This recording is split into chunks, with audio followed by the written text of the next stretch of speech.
స్వదేశంలో సౌత్ ఆఫ్రికాతో జరిగిన 2 test match సిరీస్లో టీమిండియా దారుణంగా ఓడిపోయింది. ఈరోజు మొదటి టెస్ట్ మ్యాచ్లో టీమిండియా గెలవడానికి 135 పరుగులు కావాలి. మోడ్రన్ క్రికెట్లో ఇదొక స్కోర్ కాదు. టీ20లో అయితే కేవలం 10 ఓవర్లో కొట్టేయాల్సిన లక్ష్యం ఇది. అలాంటిది ఒక టెస్ట్ మ్యాచ్లో చేతిలో 10 వికెట్లు ఉండి పిచ్ మరీ అంతగా ప్రమాదకరంగా లేకపోయినా టీమిండియా కేవలం 93 పరుగులకే ఎందుకు కుప్పకూలింది?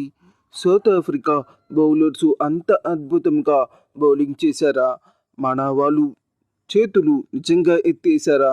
నిజం చెప్పాలి అంటే ఈరోజు మన గడ్డపై టీమిండియాకి జరిగిన ఈ అవమానానికి కారణం ఈరోజు ఆడిన ఆటగాళ్ళు మాత్రమే కాదు, దీని వెనుక ఒక తప్పుడు సిద్ధాంతం ఉంది.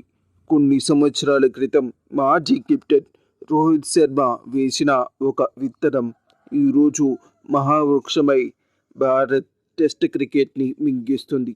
ఆ వివరాలు ఏమిటో ఇప్పుడు ఈ వీడియోలో లోతుగా విశ్లేషిద్దాం.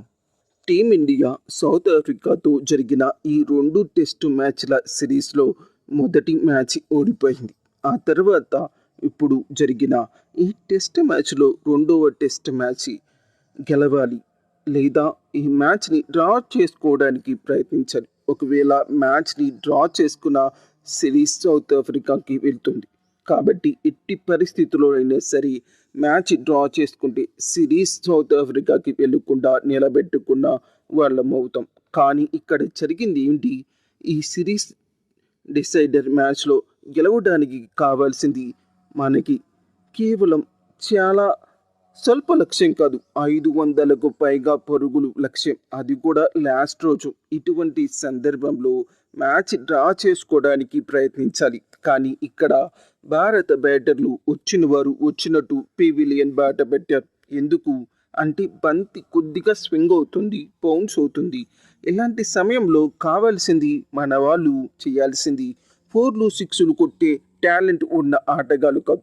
గ్రీజులో ఓపికగా గంటల తరబడి నిలబడి బంతిని వదిలేసే తెలివితేటలు. కానీ దురదృష్టవశాత్తు ఈరోజు మన టీమిండియాలో ఉన్న ఆటగాళ్ళకి ఇటువంటి టాలెంట్ టాప్ ఆర్డర్ నుండి లోయర్ ఆర్డర్ వరకు ఒక్క కుల్దీప్ యాదవ్ని మినహాయించి ఎవరికీ లేదు. వారికి తెలిసిందల్లా ఒకటి, ఐపీఎల్ తరహాలో బ్యాట్లు ఊపడమే. అసలు టెస్ట్ క్రికెట్లో ఆడే లక్షణాలు ఉన్న బ్యాటర్లు టీమిండియాలో ఏమయ్యారు? వారిని ఎవరు పక్క పెట్టారు ఇక్కడే అంటే సరిగ్గా రోహిత్ శర్మ పేరుని ప్రస్తావించుకోవాలి. ఒక్కసారి వెనక్కి వెళ్దాం. విరాట్ కోహ్లీ కెప్టెన్సీలో మనం విదేశాల్లో విజయం సాధించినప్పుడు మన స్ట్రాటజీ ఏంటి? విరాట్ కోహ్లీ, రోహిత్ శర్మ విఫలమైతే ద వాల్ చటేశ్వర్ పుజారా ఉండేవాడు, అజింక్య రహానే ఉండేవాడు. వీరు గంటల తరబడి గ్రీజులో నిలబడి బంతుల్ని ఆడుతూ ప్రత్యర్థి బౌలర్లు అలసిపోయేలా చేసేవారు.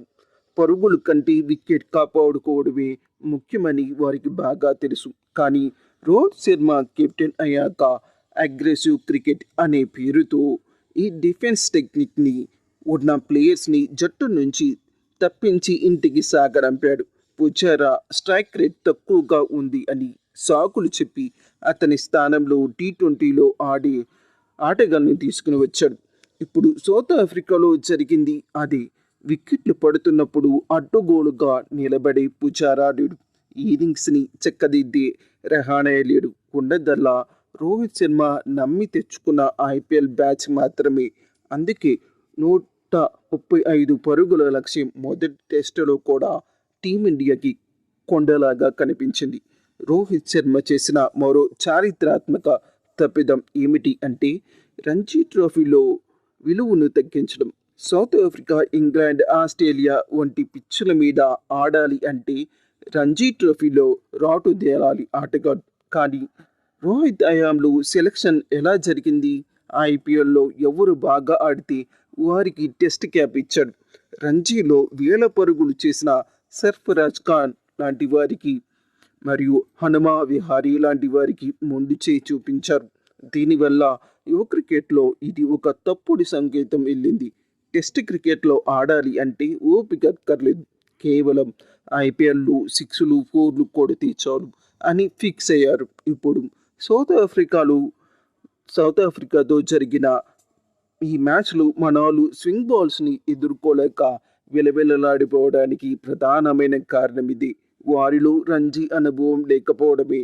ఈ అనుభవం ఉన్న వారిని రోహిత్ శర్మ ఎప్పుడూ పక్కన పెట్టేశాడు. కానీ ఆ స్థానాలన్నీ రోహిత్ శర్మ భర్తీ చేయడానికి ఏమాత్రం ప్రయత్నించలేదు.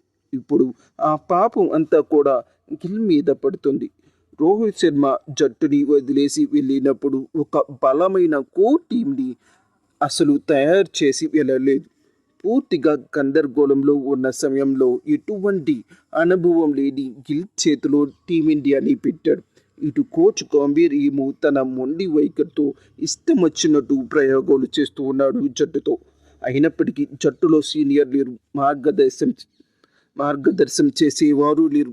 ఫలితం ఈరోజు 25 ఏళ్ల తర్వాత సొంత గడ్డపైన సౌత్ ఆఫ్రికా చేతిలో వరుసగా 2 సార్లు వైట్ వాష్ అయింది. ఒకసారి ముందుగా రోహిత్ శర్మ కెప్టెన్గా ఉన్నప్పుడు న్యూజిలాండ్ చేతిలో, ఇప్పుడు సౌత్ ఆఫ్రికా చేతిలో టీమిండియాకి వరుసగా 2 సార్లు వైట్ వాష్లు అయ్యాయి. ఒక నాయకుడు అనేవాడు తన తర్వాత తరం కోసం జట్టుని సిద్ధం చేయాలి.